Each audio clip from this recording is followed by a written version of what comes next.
If you're relying on a single credit card for everything you buy, you're leaving hundreds of dollars on the table every single year.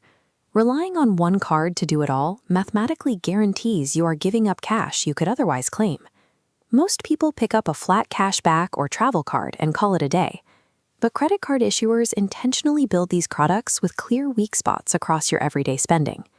Standard travel cards give just 1% back on expenses outside neat categories. Medical bills, utilities, and auto repairs instantly hit a 1% deficit compared to your earning potential. But by moving to an optimized system, you capture 2 to 5% yields across those exact purchases. To hit those numbers, you must abandon the single card habit and build a managed ecosystem. That means juggling multiple billing cycles, weighing annual fees, and navigating rigid underwriting rules. The question to answer is whether the extra hundreds in annual return justifies the mental overhead of tracking a multi-card portfolio.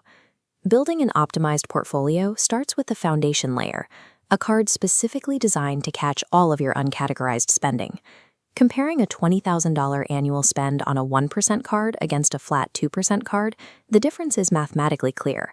Most budget goes to unavoidable expenses like medical bills, auto repairs, and utilities. By placing these on a dedicated 2% catch-all card, like Wells Fargo Active Cash, your baseline return instantly doubles. To secure this baseline, you have to open a new banking relationship and carry a separate physical card exclusively for these miscellaneous purchases. If you stop here, you accept a strict trade-off. Flat cashback cards do not offer premium travel perks or access to airline transfer partners. The 2% foundation successfully plugs the cash leak in your budget, but it lacks the transfer multipliers required to maximize the value of every point earned. The second layer of the portfolio is the multiplier. For many U.S. consumers, the entry point into this strategy is the Chase pairing of the Freedom Unlimited and the Sapphire Preferred. Integrating this pair with your earlier catch-all card creates a 3-card ecosystem. Using the Freedom Unlimited effectively requires memorizing its bonus categories. You must route your dining and drugstore purchases to this specific card to secure its 3% return. When transferring points from your everyday card into the Sapphire Preferred account, they instantly become worth up to 50% more. Finally, move those boosted points out of the ecosystem to specific airline and hotel transfer partners, like Hyatt and United, where your points stretch the furthest. Keeping this multiplier active requires a direct financial input. You have to pay the Sapphire Preferred's annual fee every year. If you prioritize simple cash back, paying an annual travel portal fee guarantees a mathematical loss on returns. That 50% valuation boost only exists if you are booking flights and hotels through the Chase portal or their designated travel partners. The multiplier setup delivers massive returns for frequent travelers, provided you are willing to manage point transfers and absorb annual fees. Before you start submitting applications, you have to navigate the bank's rigid underwriting constraints. The most important of these is the 524 rule, enforced specifically by Chase. Here is exactly how the math works.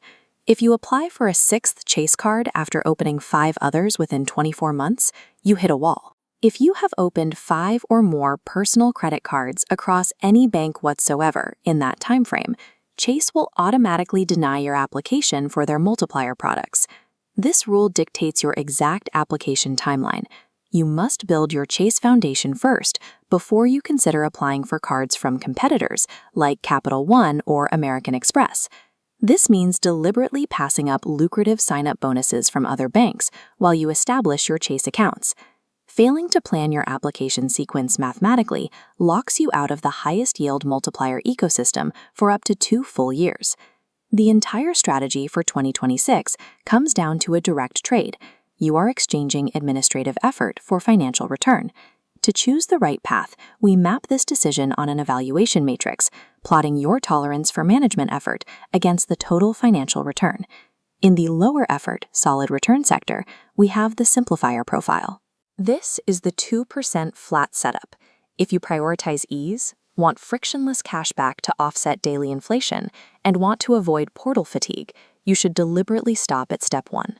On the other end, maximizing both effort and return, we have the optimizer profile. This is the 3-card multiplier setup. This is for users who travel at least annually and are fully willing to navigate partner portals to mathematically justify the annual fee through point boosts. Whichever profile fits your life, audit your credit inquiries over the last 24 months before you submit a single new application. There is no universally perfect credit card setup.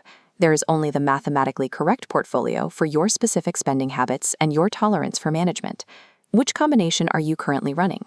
Drop your setup in the comments below for an ROI audit. Hit that subscribe button, and I'll see you in the next video.